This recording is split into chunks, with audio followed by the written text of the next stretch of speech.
Greetings, incarnated beings!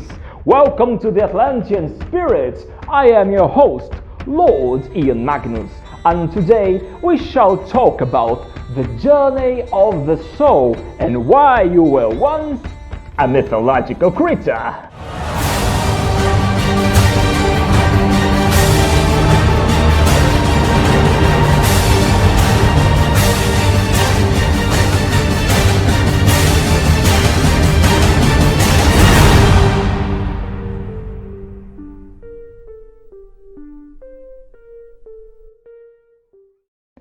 I draw this knowledge mainly from the Hermeticism and the Spiritism. Also, I have my own theory intertwined about how things go. I hope you may enjoy it. So, where does life begin? As far as I see, it starts in the source. I call it source, you may call it God, Brahman, Great Spirit, Allah, or however you choose it. So, in the beginning, we are the source. Then reasons, the soul decides to fragment itself. There is a lot of discussion if we are either created or an inherited part of the creator. But let's save this discussion for later, shall we? So these fragments of life are a mass of collective consciousness that definitely does not exist in the third dimension. We start existing in the very high dimensions, much more like energy than anything else.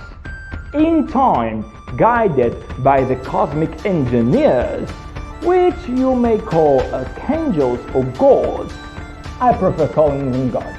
This collective life mass descends to the low dimension, and each time this life energy descends, its consciousness gets more and more divided. What was once one starts to become many.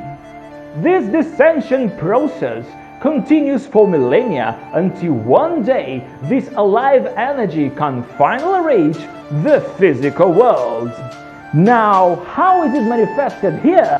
You may ask. Well, the ancients say that we start as minerals like rocks,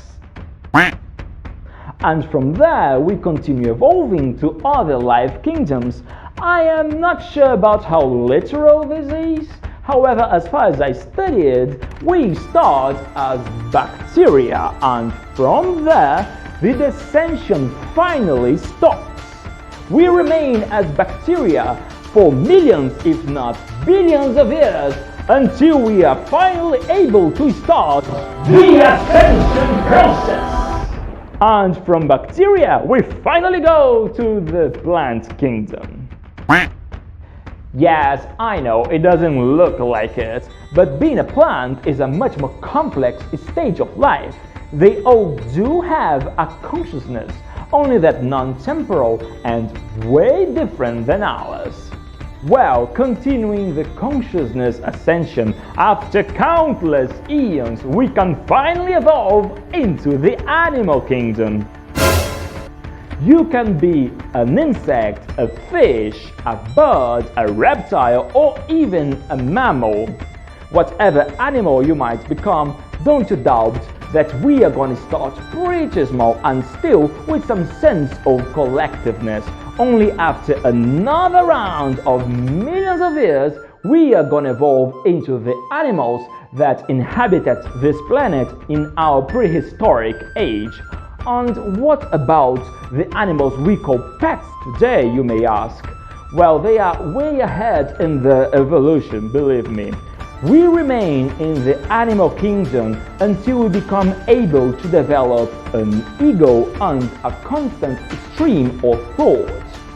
When we reach the prerequisites to evolve into another form, we become what you may call a mythologic being, a mythologic creature. You know, half man and half gold, half man and half fish, and so on. Of course, not necessarily we need to have human parts or aspects. we could be just a giant bug, only that with a more developed stream of thought. Mostly that does not happen on this planet. Intermediary stages of life require intermediary planets. Well, I am referring to our current era, and when I say era, I mean the last thousands of years. I think it's way possible that those mythological creatures could have existed here a very long time ago. That would explain a lot of mythologies. And yes, it's also possible that those mythic creatures could have been just a memory that was manifested by our subconscious mind once we reincarnated. Or another theory of mine, maybe those mythic creatures exist only in the astral plane, and only those with an opened third eye could actually see them, and later they told stories about them. So, continuing the evolution cycle, you remain like one of those myths for a very long time, until one day, after millennia, you can finally reach what we can call the human race. An intelligent guy, you thought? No. It's more like Australopithecus level, a very small and limited brain, much more animal than human, and it couldn't be different once you were just an animal hybrid in your last step of evolution. Now, you must keep in mind that humans are definitely not the only intelligent species in the universe. I am explaining the evolution through our perspective just for a better understanding. However, remember that this human level of consciousness happens in any other race in the universe. Like, for example, have you heard of the Thundercats animation from the 80s?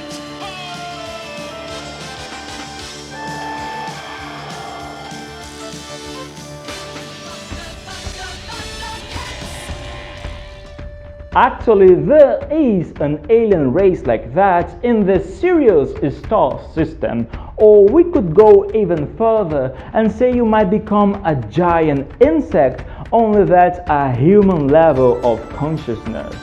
Please remember, when we say races, just like our bodies, they are nothing but a vehicle for the soul. We were from billions of different races in the past, and in the future we shall become something way different than these. Thus, remember, do not let the forms misguide you. Essence is all that counts. Well, continuing the evolution cycle, once we reach the Australopithecus level, from there on, it's easy to imagine what happens. We keep evolving as regular science teaches until what we are today. Now, the interesting thing is, what happens after? To what do we evolve?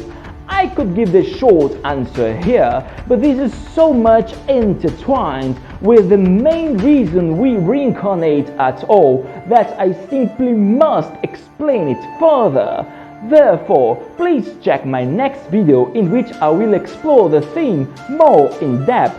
I'll link it in the description below or something like that. That's it. Thank you for watching. If you like this content, please give it a like, share and subscribe for more. I wish you peace and remember, see you in the infinity.